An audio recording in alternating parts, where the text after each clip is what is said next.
تا حالا کف دستتو نگاه کردی ببینی یه خط اضافه داری که بقیه روی دستشون ندارن؟ اگه این خطو داری، بدون الان سر یه دوراهی بزرگ توی زندگیت ایستادی. یه تصمیم که یا خوشبختت میکنه یا تا سالها ازش پشیمون میشی.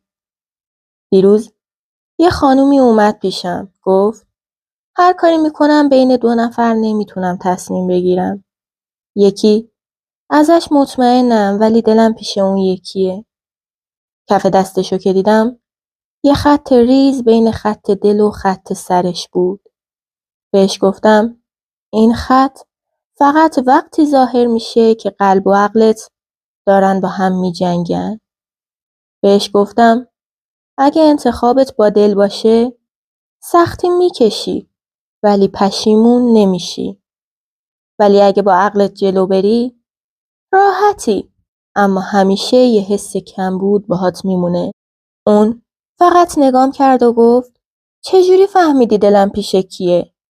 اون لحظه فقط لبخند زدم و گفتم وقتی دل یه زن هنوز با کسیه، حتی خطای روی کف دستشم خودشو لو میدن.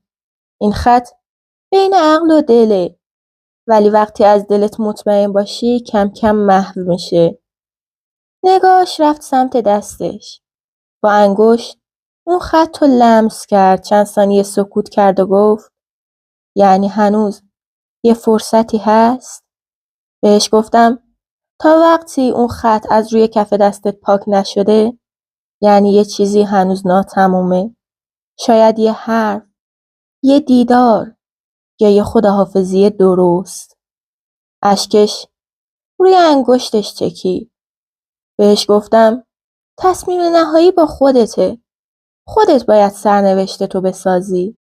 دوست عزیزم، اگه تو هم روی کف دستت یه خط بین خط سر و خط دلت داری، بدون الان یه تصمیم بزرگ پیش روته.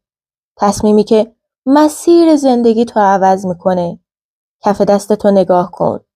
اگه این خط تو داری، برام بنویس تا توی ویدیوهای بعدی معنای دقیقش رو بهت بگم.